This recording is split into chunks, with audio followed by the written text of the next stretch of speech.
Bueno, buenos días. Pues como ya es costumbre una sesión más, vamos a tener un tema muy interesante para ustedes. Vamos a tener la presencia de David Ibarra, quien desde 1985 viene trabajando el tema de empresas familiares. Entonces hay que aprovecharlo, hay que explotar todo lo que él conoce. Pues realmente él y yo tenemos por muy poco de conocernos. Sin embargo, coincidimos en un grupo de amigos en el cual pues estamos compartiendo conocimiento y lecturas, etcétera, ¿no? Entonces, pues como es costumbre, pues la sesión va a quedar grabada para efectos académicos y puedan ustedes posteriormente verlo en cualquier momento en la plataforma de nuestra unidad académica, ¿no? Entonces, pues no me queda más que darle la bienvenida a David Ibarra, pues todos suyos. Gracias. Ahí estás viendo ya la pantalla, ¿verdad? Sí, todo bien. Bien, pues buenos días. Mi nombre es David Ibarra, como se los comenta Andrés. Yo radico en la ciudad de Chihuahua. Mi papá es de Ahome, Sinaloa, mi mamá de acá. Me tocó estudiar la carrera de Economía y luego posteriormente la carrera de Administración Financiera.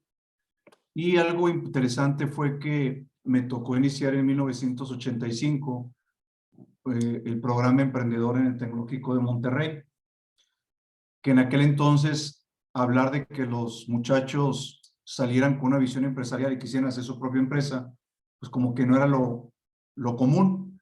Algo que me sucedió posteriormente fue que las empresas que ayudé a que se generaran en aquella época, eventualmente los muchachos se casaron, tuvieron hijos y luego los hijos ya quisieron entrar a la empresa y me metí al siguiente tema que fue empresas familiares, que es parte de lo que vamos a tocar ahora.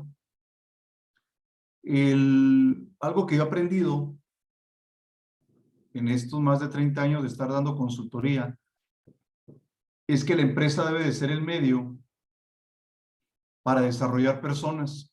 Y en la medida de que ustedes sean capaces en una empresa de desarrollar equipos de trabajo y desarrollar personas, las empresas van a crecer, pero va a ser importante que crezcan con un orden, con una planeación, con una ejecución adecuada, que mantengan un balance entre trabajar y descansar, porque a veces los emprendedores se me van al otro extremo. Ahorita tengo una junta con una empresa que estoy dándole consultoría a un muchacho de 40 años que jugó siempre fútbol americano, hace pesas todos los días, está en buen estado de salud, pero el estrés lo tumbó.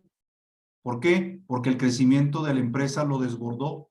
Es decir, no logró crecer con orden en la empresa y como consecuencia no tiene un balance en su vida y como consecuencia no tiene un bienestar personal. Y al fin de cuentas, el punto fundamental es que hagan lo que hagan, les dé un bienestar físico, emocional y espiritual e intelectual en su vida. Como les digo, ya son más de 30 años trabajando con esta actividad y uno llega a conclusiones muy básicas de que no hay negocio que justifique que el día de mañana ustedes se mueran por estrés o por un paro cardíaco.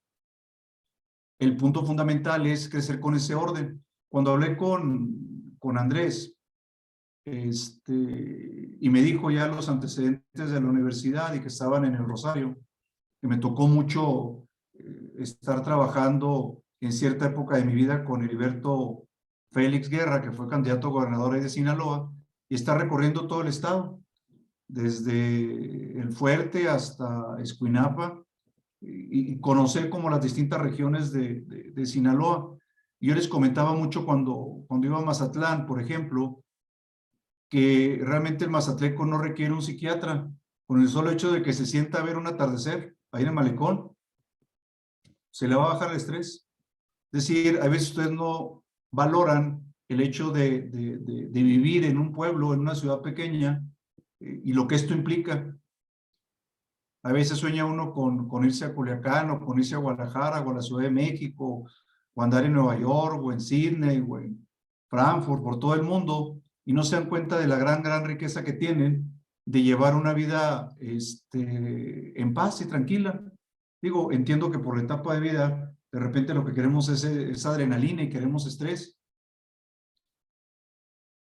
Pero después uno va llegando a la conclusión de que pues lo importante es poder dormir tranquilo y en paz con uno y con los demás.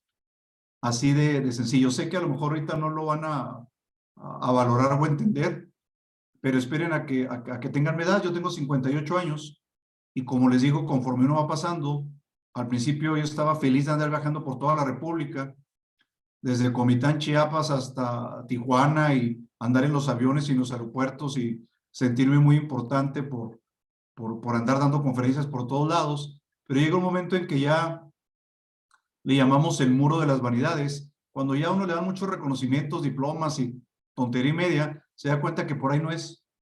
Es decir, uno le echa muchas ganas a subir una montaña, y ya cuando está en la cima, se da cuenta que era la montaña equivocada. Y como que tiene que recapitular. Y les comento esto porque la idea no es tanto de que platico un maestro con alumnos, sino platicar de personas con personas y un poquito compartir conmigo, con ustedes, la experiencia que tengo. Y eso para mí ha sido la conclusión, el tratar de lograr orden en mi trabajo, cierto balance en mi vida y como consecuencia bienestar. Y eso va a ser muy importante en la medida de que use las herramientas que tengo al alcance para que crezcan las personas. Como en este caso, coincidir con Andrés, me invita. ¿Qué gano yo, Andrés, con estar contigo? Pues tratar de desarrollar un poco más el potencial de tus alumnos. Eso es todo lo que gano. Porque el mundo da vueltas. Igual el día de mañana alguno de ustedes va a ser médico o va a ser una persona que me va a decir, ¿te acuerdas, David? En alguna ocasión tú me hiciste una plática, a lo mejor yo no me acordaré de sus nombres, pero la vida da vueltas, es decir, lo que ustedes van a sembrar, van a cosechar. Yo soy de la idea de que si uno siembra servicio, eventualmente va a cosechar que le sirvan a uno. Entonces, de antemano, Andrés, te agradezco la oportunidad de poder compartir con tus alumnos la experiencia que pueda tener, mucha o poquita, buena o mala. Y les comento, ¿qué me ha tocado hacer? Me tocó escribir el primer libro para enseñar a que la gente hiciera su propia empresa, que se llamó Los Primeros Pasos al Mundo Empresarial. Esto lo hice cuando tenía 27 años. No tenía maestrías, doctorados, etcétera. Simple y sencillamente escribí lo que creí que era importante y resultó ser el primer libro de texto de todo el sistema tecnológico, con muchas críticas de muchos de mis compañeros maestros, porque cómo era posible que un chavalo de 27 años, un plebe, estuviera escribiendo un libro, como que necesitaba tener canas y andar pelón y tener mucha experiencia para escribirlo, pero desde mi perspectiva, a los 27 años, con 4 o 5 años ya de maestro, se me ocurrió escribirlo. Y sí, fue una puntada y dije muchas tonterías, pero lo importante es que ahí estaba, en un momento en el cual no había muchos libros de emprendedurismo. Para mi sorpresa, es un libro que se sigue vendiendo, que fue escrito en el 89 y se sigue vendiendo mucho, sobre todo en Sudamérica. Después tuve la oportunidad de escribir otro libro de mercadotecnia, no enfocado a precio, producto, plaza, promoción, que es lo que nos enseñan, porque cuando yo salía a dar consultoría, resultó que les comentaba eso y el empresario me decía, oye, pues te entiendo mucho eso de precio, producto, plaza, promoción, pero ¿cómo le hago para vender? O sea, yo supongo que la mercadotecnia me ayuda a vender. Entonces tuve que tirar muchos de los libros de texto que tenía para poder ver lo que hacían en la calle y con mi estructura mental de maestro, darle un orden a lo que la gente hace en la calle. Y todos los libros que normalmente yo tengo casi no tienen bibliografía. Y no tienen bibliografía porque son experiencias de la calle que yo mapeé para sacar, vamos a decir, mis propias fórmulas para poder enseñar al empresario a vender o enseñar al empresario que se organizara. Entonces se sorprenderían cuántas empresas no tienen idea de cómo hacer un organigrama para poderle poner orden a la empresa. El otro elemento es un libro de finanzas. Y yo no hablo del estado de resultados y del balance, hablo del flujo de efectivo. ¿Por qué hablo del flujo de efectivo? Porque los empresarios no registran todas sus ventas, porque los empresarios meten gastos de más para poder pagar menos impuestos. Y el estado de resultados resulta una mentira. Y el balance que sale del estado de resultados también resulta una mentira. Lo que es la verdad es lo que está en la chequera. lo que sí tienen para gastar. Y una chequera programada a futuro es un flujo de efectivo. Es algo así como cuando dicen que la verdad es absoluta, la verdad es relativa y la neta es absoluta. Entonces, estos libros hablan de la neta, de lo que pasa en la calle, para vender, para organizarse, para manejar el dinero. Y luego, otro libro que saqué fue el de economía. ¿Por qué es importante? Porque el contexto en donde ustedes van a hacer una estrategia comercial, una estrategia operativa y una estrategia financiera que se llama plan de negocios, tiene que ver con un contexto económico. Y no es lo mismo trabajar en semáforo rojo que en semáforo verde.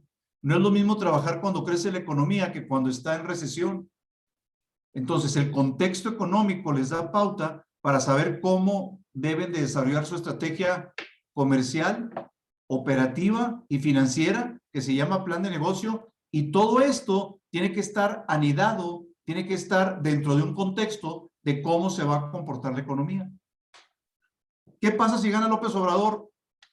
Algo va a pasar en la economía. ¿Qué pasa si no gana López Obrador o no gana Morena? Algo va a pasar en la economía. Pero la economía va a cambiar, dependiendo de las expectativas que tengan los empresarios sobre qué va a pasar con variables como tasa de interés, como tipo de cambio o inflación. ¿Por qué la inflación es importante? Porque eso les afecta al costo al cual compran. ¿Por qué les va a afectar la tasa de interés? Porque eso va a afectar lo que gastan en temas financieros, como los préstamos. ¿Y en qué les va a afectar el tipo de cambio? El tipo de cambio les puede afectar en el precio o en el costo de algunas materias primas.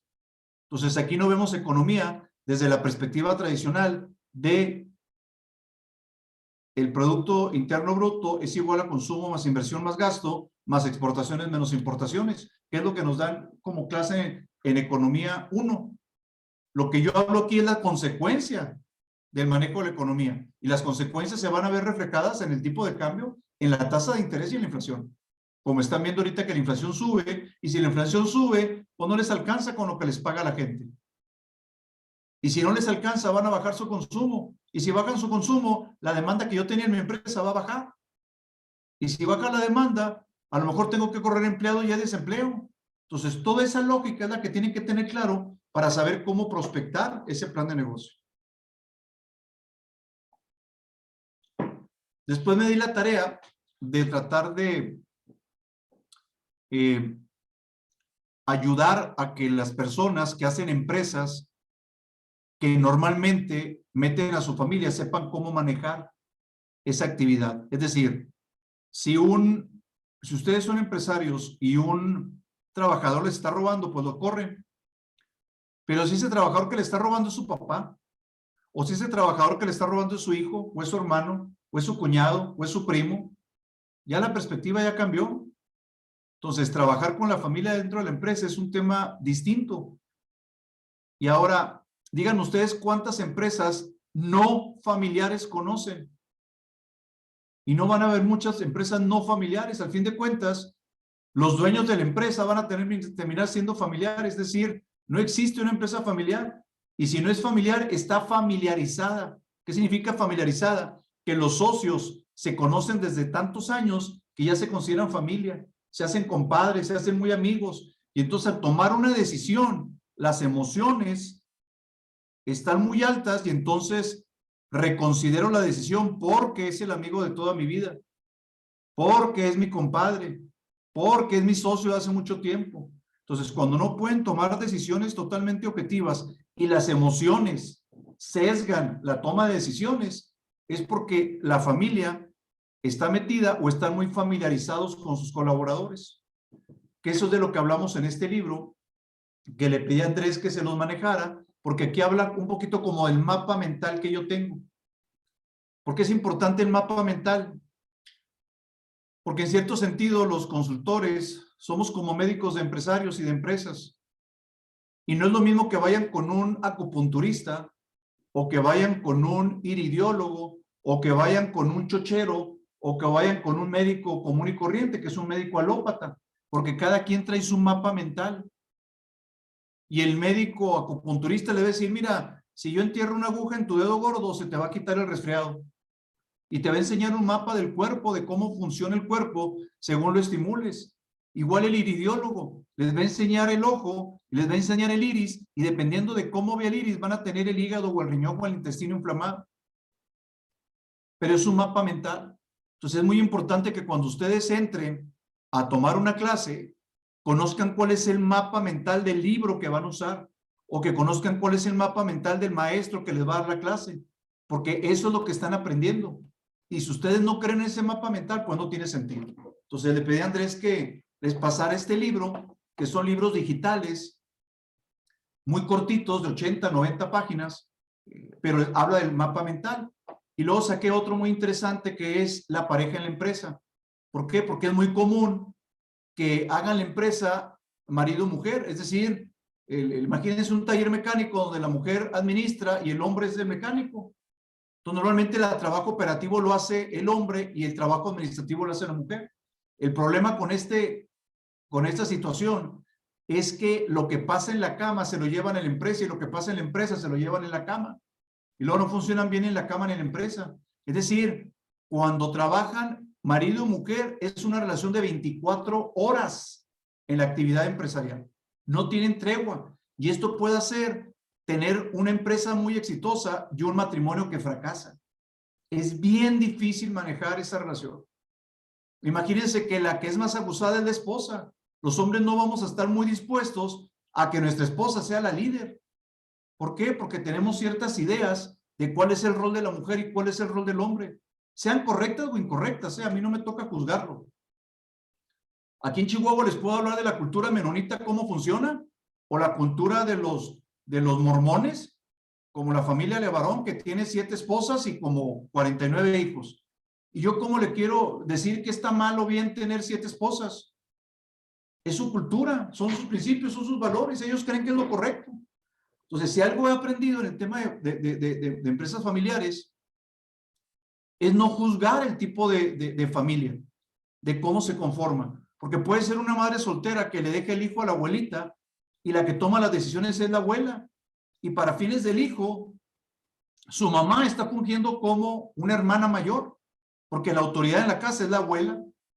Entonces, la estructura familiar es la líder, la abuela, y tenemos a 2 seguidores, que es la mamá y la nieta. Ahora, ¿eso es correcto o incorrecto? No lo sé, pero así funciona esa familia. Después me meto otro tema que es muy importante, que son padres e hijos en la empresa familiar. Y este tema de padres e hijos en la empresa familiar es muy interesante, porque una cosa es que el papá meta al hijo en la empresa y otra cosa es que el hijo empiece a liderar al papá. Y a los papás no nos gusta que los hijos nos corrijan, pero eventualmente los hijos van a tener que lidiar con nuestra vejez. Y así como yo le cambié los pañales a mi hijo, quizás sea mi hijo el que me va a empezar a cambiar a mis pañales a mí cuando tenga 80 años. Y se cambia el liderazgo. Y es algo bien interesante de cómo poder manejar eso. Cómo meter al hijo y luego cómo después dejarse manejar por el hijo.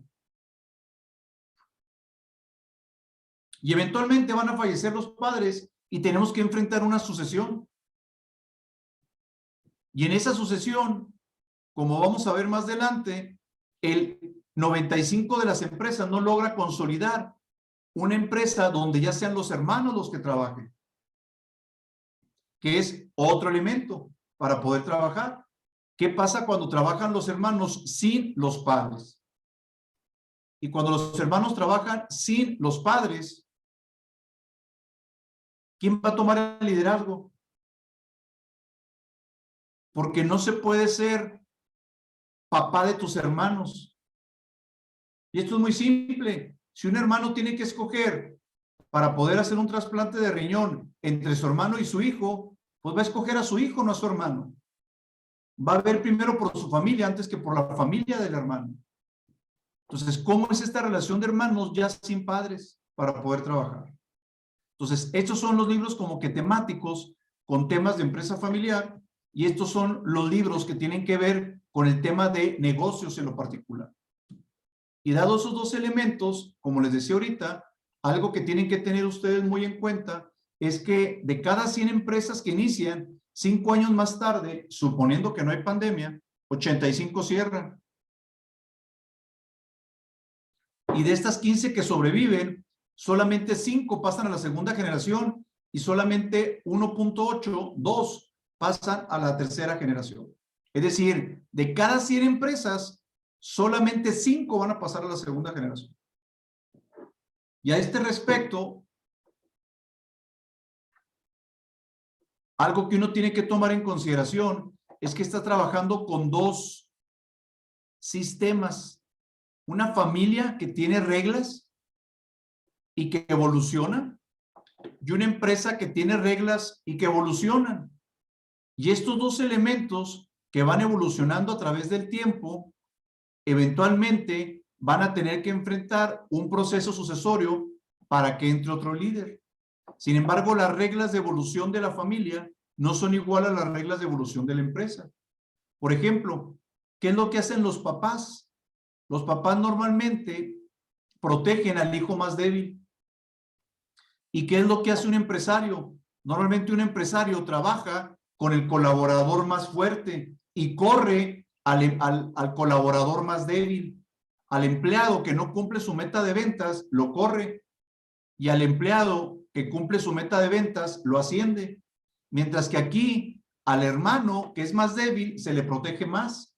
Y al hermano que es más fuerte, se le deja más libre.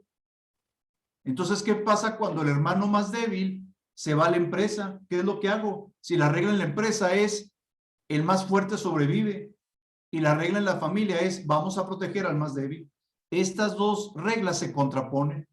¿Cómo pueden convivir estos dos ambientes? Ahora déjenme les hablo un poquito del tema de cómo evoluciona una familia. Lo que hice yo aquí fue hacer un mapa de cómo se va formando la familia. Desde que tengo mi familia de origen, que soy mi papá, mi mamá y mis hermanos, aquí estoy yo, aquí está mi familia propia cuando yo tengo a mi esposa y mis hijos, y aquí está mi familia extendida cuando mis hijos se casan y entran en juego mi nuera y mi yerno, mis nietos, que no es mi familia propia ni es mi familia de origen, es mi familia extendida. Y durante todo ese proceso hay distintas etapas que yo aquí coloco. Cuando estoy soltero, cuando estoy casado, cuando tengo hijos menores a 18 años. ¿Qué es lo que quiero decir con esto? Cuando tengo hijos menores a 18 años, lo que estoy diciendo es que de una u otra manera tengo el liderazgo. Es decir, si tengo un hijo de 4 años y uno de 7, los meto al carro y me los llevo. Ni les pregunto si quieren ir o no de vacaciones. Pero ya cuando tengo hijos de 19, 20 años, ya graduados o casados algunos, ya no los agarro, los meto al carro y me los llevo. Ya tengo que negociar con ellos. Distinto, insisto, cuando ya padre e hijo están interactuando en la empresa familiar. Y distinto cuando están los hermanos con la madre. ¿Por qué les comento eso? Porque la esperanza de vida de los hombres en México son 72 años y la esperanza de vida de las mujeres es 78. ¿Qué significa esto? Que si yo me caso con una mujer de mi edad, la probabilidad de que yo muera primero es mayor.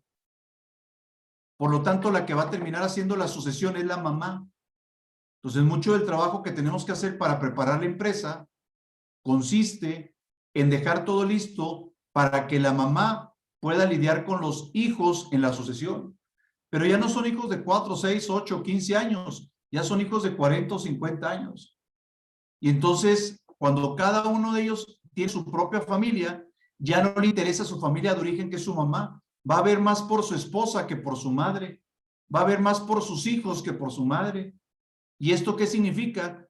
Que eventualmente cuando está en esta etapa, los hijos empiezan a acosar mucho a la mamá sobre la herencia, pero ya no es una mamá de 40 años, ya es una mamá de 80 años. Y entonces, en esta lucha por ver quién de los hijos se queda con el liderazgo, pueden acabar con la mamá. Emocionalmente se la acaban. Por eso es tan importante de que antes que fallezca el papá, la empresa esté estructurada. Acuérdense, estoy hablando aquí de una familia tradicional donde supongo que el papá es el empresario. Claro, puede ser la mamá la empresaria. Y las cosas van a cambiar. Pero tengo que tomar como que un común denominador. Y el común denominador que ahorita vivimos es que la mayoría de los dueños de empresas son varones, no mujeres. Otra vez, no digo que sea correcto o incorrecto. No digo que sean más listos o menos listos. Lo que digo es cómo están las cosas. Y lo estoy tomando como referencia. Si tengo una mujer empresaria, cambia. Si tengo una mujer que nunca se casa y es empresaria, esto cambia. Si tengo una madre soltera, esto cambia. Eventualmente van a estar, les decía, los hermanos trabajando y eventualmente los primos. Durante todo este proceso, y lo pongo aquí en diagonal, porque mis papás se casan, tienen a mis hermanos y a mí, y yo soy consecuencia de cómo mis papás me etiquetan o qué dicen mis papás de mí y qué mis hermanos dicen de mí. ¿Por qué? Porque en la casa hay un gordo, hay un flaco, hay un tonto, hay un listo, hay un vago, hay un nerd. Nos van poniendo etiquetas y los mismos hermanos van reforzando estas etiquetas que nos comentan de lo que somos o lo que no somos. Es decir, yo soy consecuencia de lo que mis padres me hicieron creer y yo soy consecuencia de lo que mis hermanos me hicieron creer. Y dado lo que mis padres y mis hermanos me hicieron creer, yo voy y enfrento la vida con ese sistema de creencias, creyendo que soy muy listo, creyendo que soy muy feo, creyendo que soy muy bonito, creyendo que soy muy tonto, creyendo que soy muy vago, creyendo que soy lo que me dijeron mis padres y mis hermanos que suponía que eran. Sobre todo porque en la casa, cuando somos más de un hijo, cuando es hijo único, esto también cambia, nos van poniendo esas etiquetas y basado en esas etiquetas, yo crezco con esa creencia. Cuando me caso, mi esposa empieza a ver algo que yo ya estoy acostumbrado. Es decir, en mi casa son muy gritones. De repente llega mi esposa y me dice, oye, ¿cómo gritan en tu casa?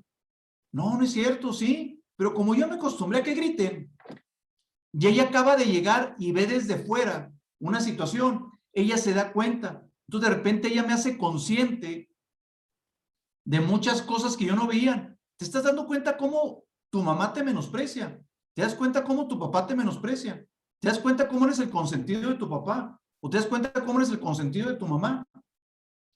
¿O te das cuenta que tú eres el ejemplo para tus hermanos? ¿O te das cuenta que tú eres la envidia de un hermano? Y de repente ella como que me cambia y me empieza a dar una perspectiva que yo no tenía. Y entonces mi formación, que empezó con mis padres y luego con mis hermanos, continúa con mi esposa.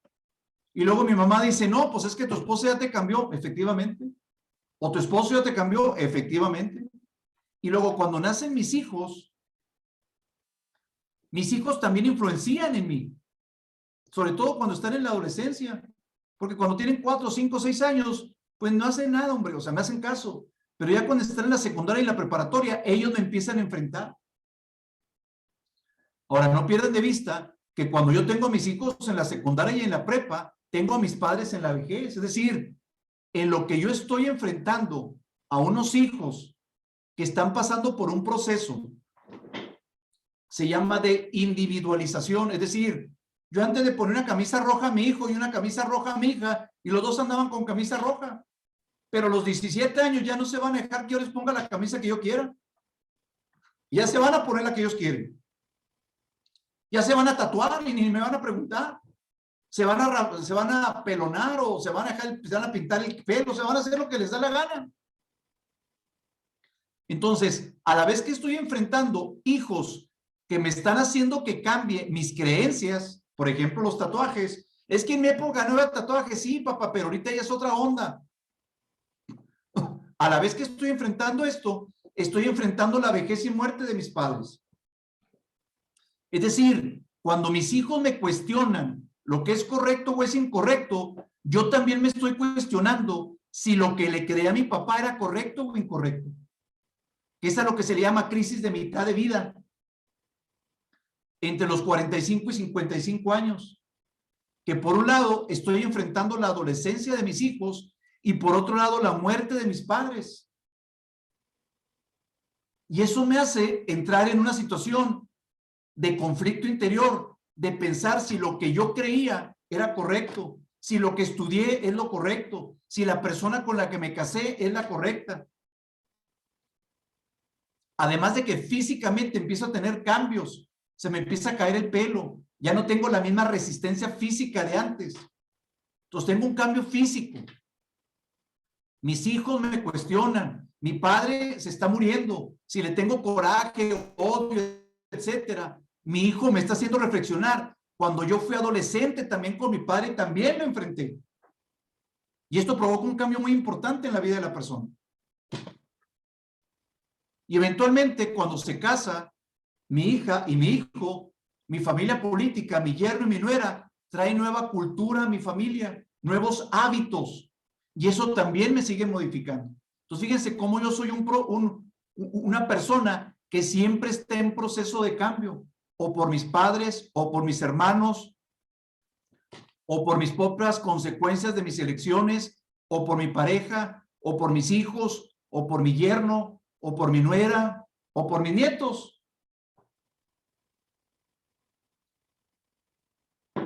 Y todo esto está sucediendo, recuerden, en este cuadrito que se llama sistema familiar. Todo esto está pasando aquí. Pero también hay cosas que están pasando aquí en la empresa. Ah, perdón, aquí me pasé una. Acá la pregunta es, o parte de mi trabajo es, primero, identificar en qué etapa va la empresa familiar y qué rol está fallando y qué debo de hacer. Es decir, estoy fallando yo como papá, estoy fallando yo como esposo, estoy fallando yo como persona, estoy fallando yo como padre, estoy fallando yo como suegro. ¿En qué rol estoy fallando dada la etapa por la cual estoy pasando? Y por lo tanto, ¿qué es lo que debo de hacer? Porque yo juego distintos roles. No actúo igual como abuelo que como padre. Y muchos hijos se sorprenden cuando dicen, mira nada más mi papá qué cariñoso es con sus nietos y así no era con nosotros. Es que ya soy otro. ¿Por qué? Porque no soy el mismo cuando tenía 10 años que cuando tengo 20 o cuando tengo 40 o cuando tengo 80. Yo va evolucionando. Y una vez que hago que cada uno de los actores funcione mejor en todos sus roles, la familia puede interactuar mejor. Y si la familia puede interactuar mejor, puede tomar decisiones. Una empresa familiar entra en conflicto cuando no pueden tomar decisiones padres, hijos, esposos o hermanos. Pero para que puedan tomar decisiones tienen que estar en paz. ¿En paz qué significa? Que cada uno de sus roles esté funcionando. Puede ser que sea excelente padre, pero muy mal hermano. Puede ser que sea excelente suegro, pero muy mal padre. O puedo ser excelente padre, pero muy mal esposo. Entonces, ¿cuál rol es el que estoy fallando? ¿Cómo lo corrijo para poder funcionar? Acuérdense, no estamos hablando de la familia feliz, donde todo el mundo se quiere y se ama. Estoy hablando de una familia que funciona. Y para mí que funcione es que sean capaces de tomar decisiones. Se divorciaron y son dueños los dos de la empresa. ¿Pueden tomar decisiones? Sí. Desde mi punto de vista como consultor de empresas familiares, no tengo problema. Pero es que él tiene 5 mujeres. Yo no soy esposo de él. Mi trabajo es que puedan tomar decisiones, no que se quieran o que se amen o que sean felices, sino que tomen decisiones para que la empresa familiar pueda crecer. Si no toman decisiones, no van a poder seguir adelante en la empresa familiar y por lo tanto el 95% de las empresas se van a morir. Si son capaces de tomar decisiones, la empresa va a prosperar. Y si la empresa prospera, van a estar contentos. Y si están contentos, quizás tengan buena relación y quizás también puedan llegar a ser felices. Entonces, lo único que buscamos son familias que funcionen. Funcionar es tomar decisiones. Tomar decisiones sin que se peleen, sin que se vayan a agarrar a golpes, sin que se vayan a chantajear o a manipular todos los jugadores. Ahorita a ver si tengo tiempo, les paso algunos videos para que vean lo que esto puede implicar de llegar. Es más, mire, déjenme ver si aquí lo puedo poner. Déjame lo busco. Para que vean un poquito a lo que me refiero con cómo funciona una empresa familiar. Denme un segundo nomás aquí para buscar aquí en YouTube. Una que es muy pues muy triste, ¿verdad? Y muy común. Deme un segundo, ¿eh? Me pongo acá. Empresa familiar peleándose. Empresa.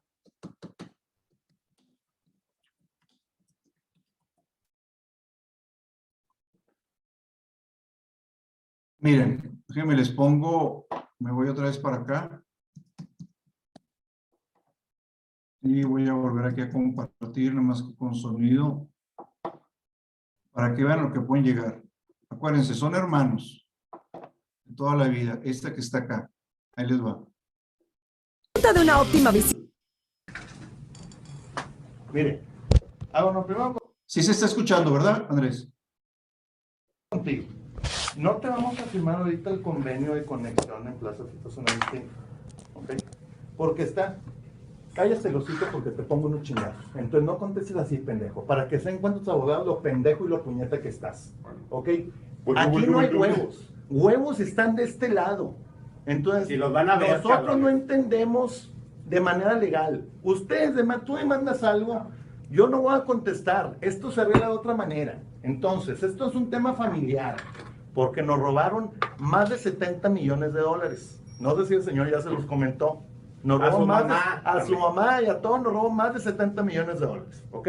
Entonces, Leyo, por muchas veces otra vez, cabrón, no te vamos a firmar hoy el convenio de conexión entre las plazas.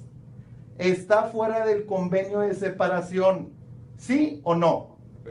Está ¿Sí o no, pendejo? No, cabrón. No, dice o no. No, ¿Sí dice o no, dice cabrón? Dice o no, dice que Te lo voy a primero. poner un putazo. Dime ¿Sí si- o no? Dime si lo ¿Sí dice. o no? Dime si lo dice o no. Chinga hasta tu madre, cabrón. si Te dice voy no, a loco. poner un putazo. Dime si dice o no. Si dice, pendejo. Entonces- El convenio de ¿A separación, quién le cabrón. conviene? ¿A quién le El conviene convenio eso? de ¿A quién, separación, puñeta? hijo de tu chingada madre. El convenio de separación que mandaste.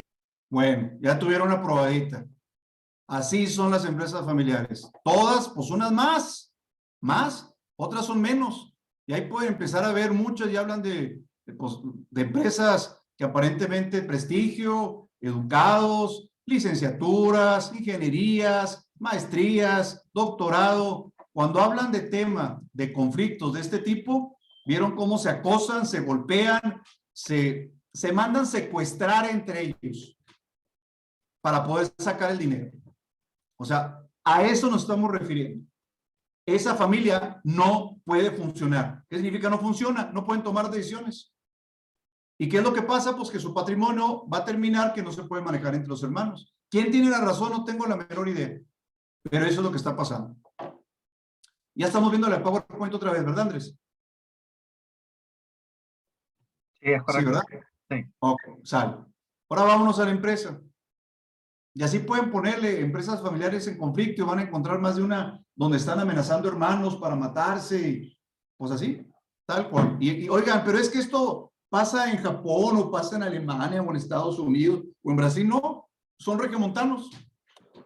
Y que conste que los regiomontanos es el estado, Nuevo León, que tiene la mayor educación per cápita de todo el país. Es un estado muy próspero, pero tal cual. Empresas. Fíjense lo que buscamos aquí en la empresa. Las empresas no las medimos por micro, pequeña, mediano, grande. Las empresas lo que hacemos nosotros aquí es medirlas por la madurez que tengan. ¿A qué me refiero con madurez? ¿Qué tanto la empresa deja de depender del dueño para poder tomar decisiones? Cuando nos preguntan, oye, ¿qué tan maduro está tu hijo?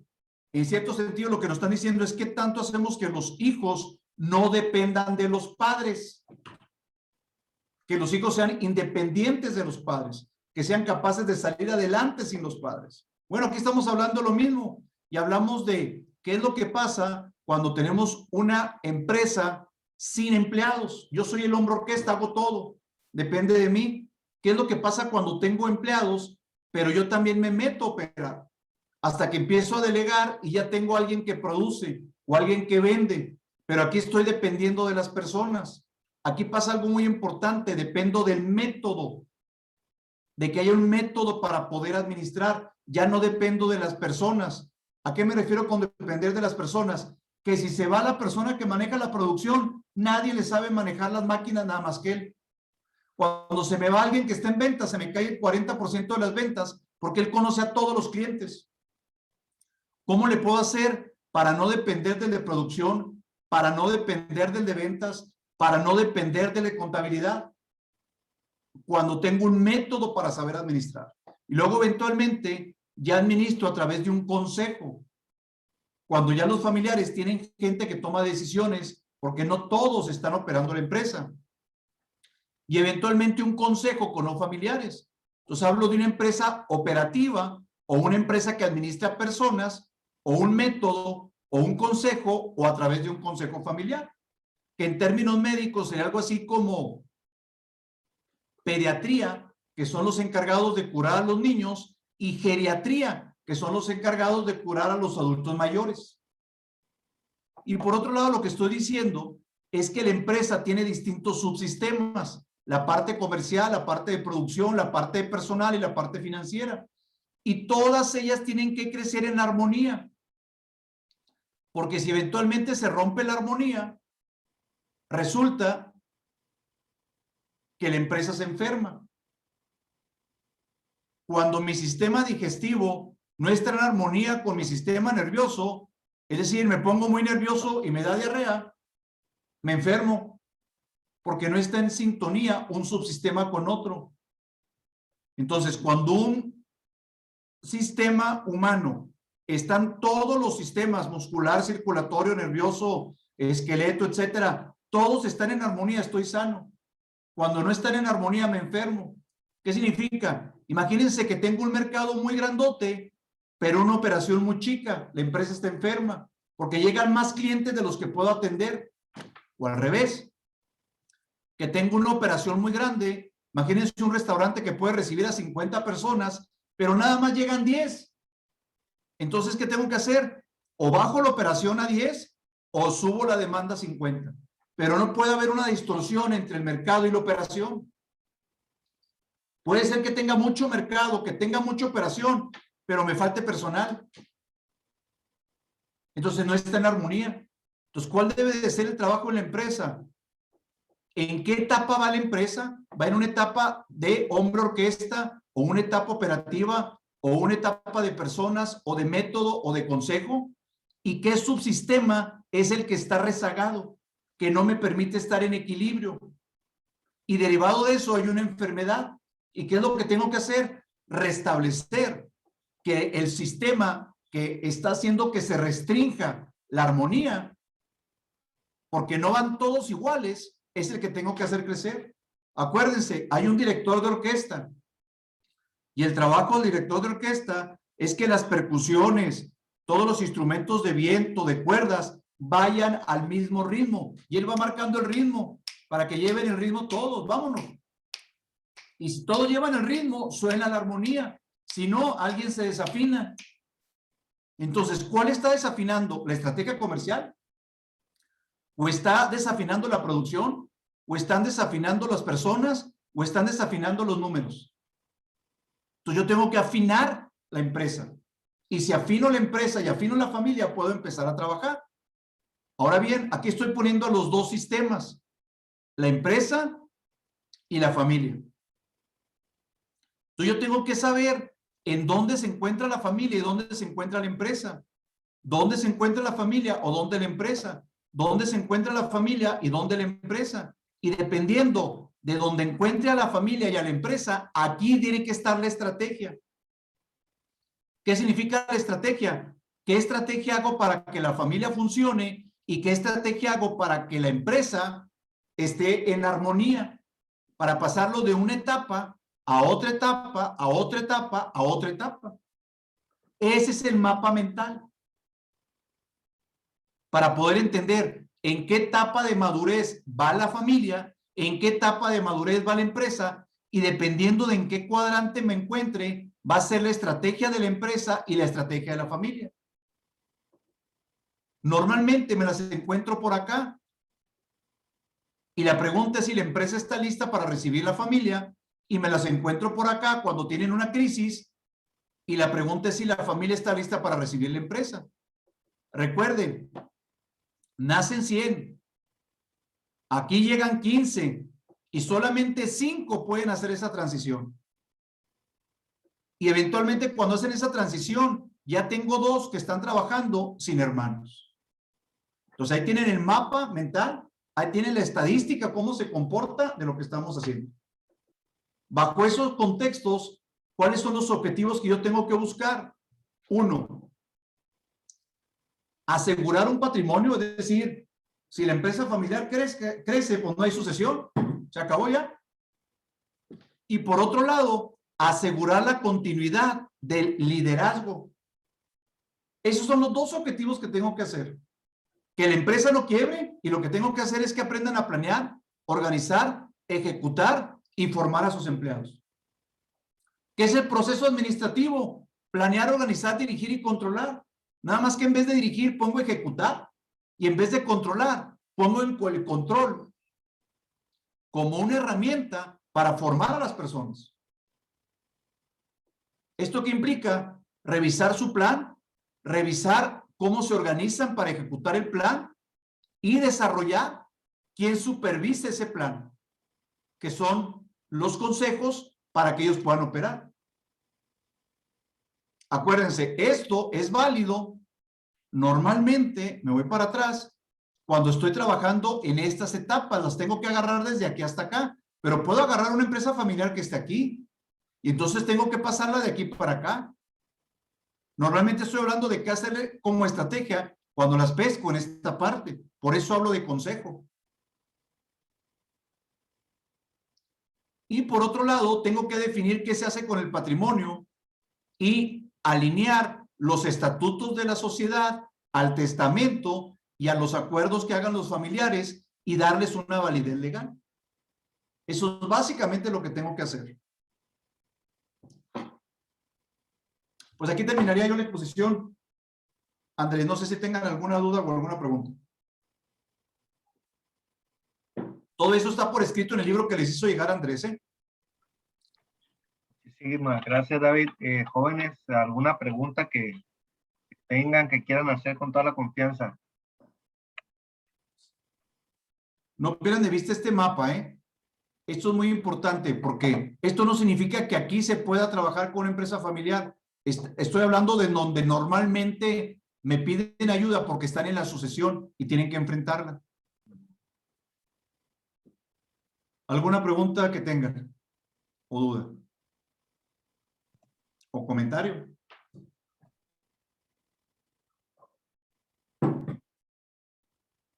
¿Pones a alguien?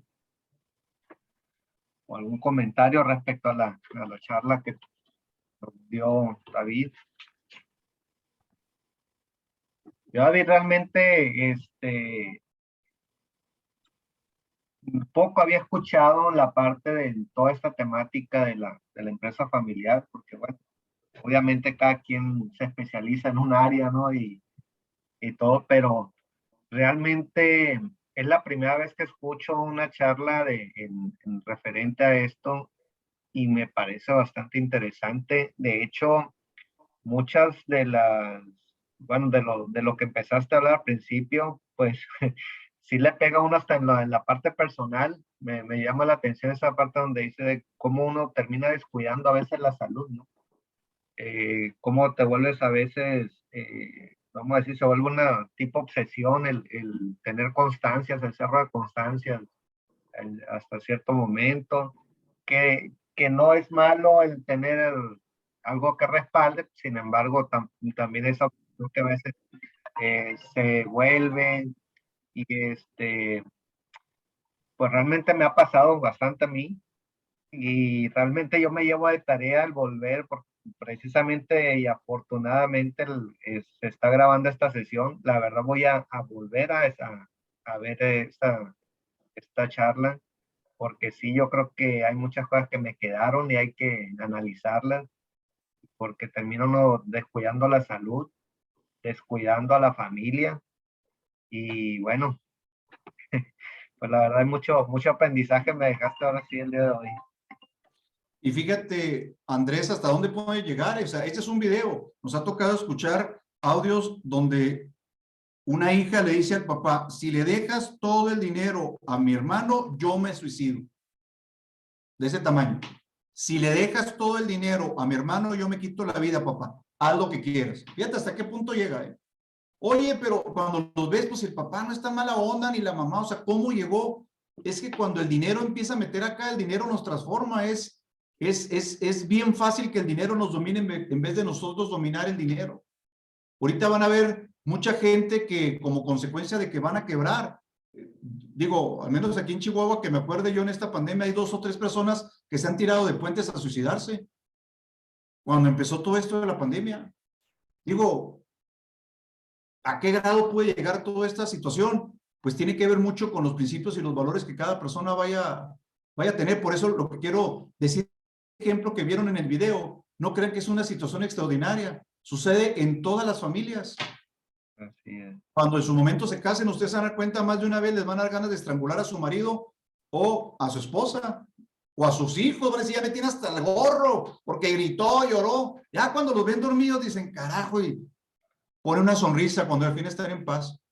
O sea, esto sucede, así somos. Y sobre eso tenemos que empezar a trabajar y a conocernos. Ahora, te platico otra cosa, Andrés. Este mapa mental no lo vas a ver en ninguna parte, porque normalmente los que traen temática de empresa familiar son españoles y americanos y llegan a una herramienta que le llaman protocolo, que es poner de acuerdo a la familia. Yo esto lo hice de esta lógica por mera coincidencia, porque mi hermano mayor es psiquiatra y en conjunto con mi hermano mayor empezamos a desarrollar esta metodología. Es decir, todos los que desarrollan el tema de empresa familiar es porque hay un cuate que tiene doctorado en teología o en desarrollo humano o en desarrollo organizacional, se mete a eso. Y yo quiero suponer que los que más saben de conducta son los psicólogos y los psiquiatras. Entonces yo entré por otro lado a verlo, para entender la naturaleza humana, y como ya tenía clara la naturaleza de la empresa, usando los conocimientos de mi hermano, que él tiene 64 años, tiene, no sé, 40, 45 años ejerciendo, viendo miles y miles y miles de casos, usando su experiencia en el tema familiar y yo en el tema empresarial, fue como logramos este mapa. Entonces esto no lo van a ver en ninguna parte. Es una receta única.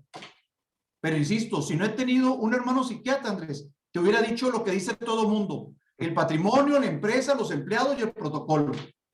Pero no es cierto, hombre, depende de la etapa donde va para poderlo hacer. O sea, me ha tocado cosas tan bobas como que el cuate que da consultoría en empresa familiar pone a la esposa que se acaba de divorciar y pone a la nueva esposa del señor a ponerse de acuerdo y hacer un protocolo. Entonces pone la primera esposa, pone la segunda que fue su amante y ahora su esposa y él a platicar. Pues claro que se agarraban hasta con la cubeta, ¿verdad? ¿Por qué? Porque no tiene sentido. Pero es que el protocolo dice que pongamos todos de acuerdo. Pues es que así no funciona un hombre o una mujer celosa. Así. Ahora, ¿lo voy a juzgar porque tiene un amante, él o ella? Pues no lo sé, pero...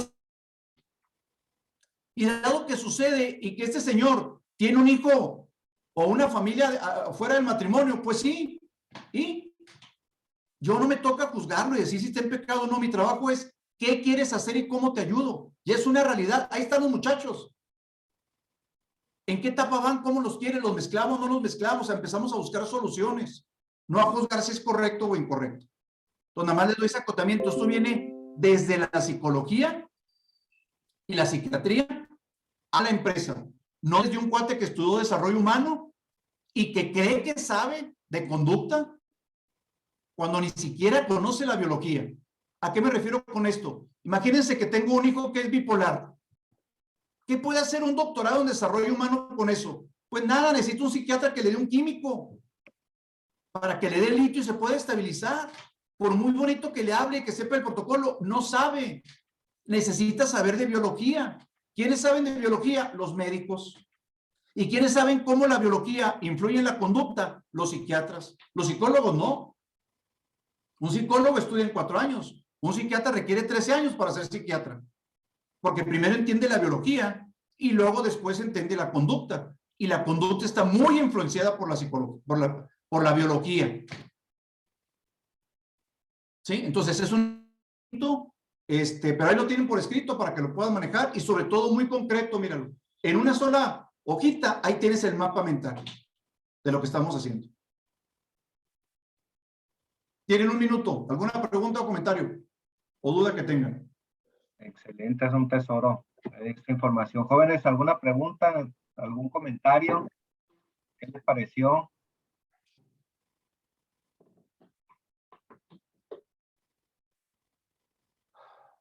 Los va a regañar Lola Beltrán. Sí, ¿verdad? Sabes que la parte esa donde comentabas de que a veces uno se vuelve en el mundo en el que te desarrollas y que no te das cuenta hasta que llega alguien de fuera y como dices, ¿no? Como pusiste muy bien el ejemplo ese de que, oye, ¿por qué hablan tan fuerte aquí, no? No, pues hablan normal, pero no. Y a mí me tocó cuando llegué acá a la casa de mi novia, ahora mi esposa, acostumbraba así la tele demasiado fuerte y platicaban gritando, teniéndola, pues en vez de bajarle la tele y bajarle la voz y así, y ellos no se daban cuenta. Entonces me llamó mucho la atención y precisamente esa relación que le diste, que me agradó bastante, de cómo después, pues te dicen, oye, pues que te cambió la mujer. No, no es que te cambió, sino que muchas veces, oye, como bien dijiste, oye, te diste cuenta que está sucediendo esto, te estás dando cuenta que te dijeron de esto de esta manera y a veces al principio no justifica y al principio uno, no es como crees, no son las cosas así, pero ya después terminas dándote cuenta que sí. La verdad es que pues esa es la parte y la verdad me encantó tu charla. Yo creo que estoy más emocionado yo con esto y la verdad es que muchísimas gracias, David. No, no, al contrario, miren, yo les comentaría a todos sus alumnos que me queda claro por su etapa de vida que hay cosas que todavía no han vivido y que a ti te acomodaron más conceptos por la etapa por donde estás pasando, Andrés. Pero llévenselo, ténganlo de archivo. Sobre todo vean el tema de la pareja en la empresa familiar, les va a ayudar hasta para que sepan cómo elegir pareja, porque habla primero del desarrollo de una pareja y las etapas de una pareja. Y luego, y si la pareja se hace empresario, en esto va a afectar. Hay otro, déjame si quieres para acabar de hacer del comercial, hay otro tema que me interesaría mucho que vieran tus alumnos. Déjame nomás pongo acá la página.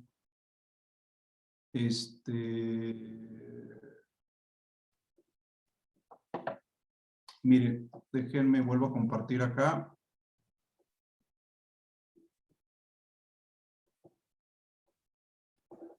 Mire, la página se llama Saber Administrar,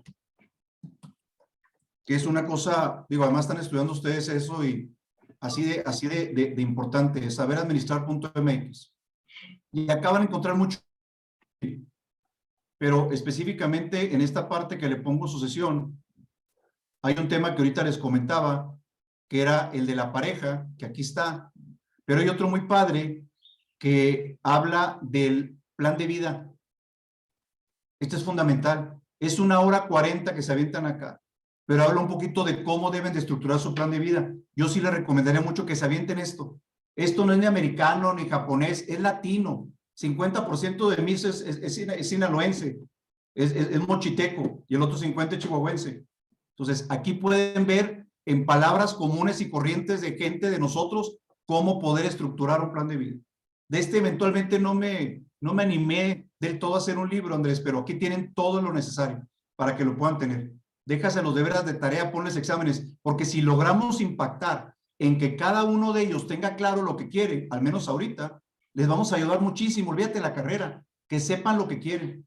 Entonces, si es posible que los chantajees para que puedan tener el examen y que saquen 10, que vean esta 1 hora 40, créeme que va a ser la 1 hora 40 mejor invertida que tengan. Independientemente de que el tema sea, que como lo exponga sea bueno, regular o malo, el tema es crucial para la etapa de vida por donde van tus alumnos. Este tema es fundamental. Y aquí tienes un punto de vista. Entonces, te recomendaría mucho, insisto, que lo vean, lo discutan, lo platiquen. Y yo creo que, como tú sabes, es lo que más podemos impactar. Miren, cuando hablo con personas ya graduadas, siempre les pregunto, díganme, no sé, ¿cuántas materias lleva en la currícula en la universidad? ¿Cuántas materias son? Son de 5 o 6 por semestre. ¿Cuántos semestres? 10 semestres, 50 10. materias. Sí. Si tienen 50 materias, vamos a suponer que tengan 50 maestros. Y nosotros normalmente le preguntamos a la gente, de esos 50 maestros que tuviste, o a lo mejor 40 o 35, porque repiten, ¿cuántos realmente tocaron tu vida? ¿Cuántos realmente impactaron? Ya cuando tengas 40 años, ¿de qué maestro te vas a acordar que eventualmente te dijo una palabra, una frase que te cambió y que te ayudó a que fueras una mejor persona? Y tristemente van a decir 1, máximo 2. Es decir, tenemos 50 materias, tenemos 50 personas que pueden impactar en sus vidas y que nada más uno impacte en sus vidas. Para mí, Andrés, estamos reprobados los maestros, porque no tocamos la vida de una persona, las tenemos durante un semestre y no podemos decirle algo valioso que cuando pasen 20 años no se acuerden de nosotros. Y para mí eso es lo más importante. Fuimos capaces de tocar la vida de una persona. Bueno, este material a eso va. Si logramos tocar la vida de una persona con este material, tú y yo sabemos que ya valió el semestre. O sea, ya valió la pena Así. hacerlo. O al menos así, me tocó ser maestro 5 años y para mí ese era el punto fundamental. La clase era el pretexto para tocar el corazón de una persona y dejarle algo positivo ahí.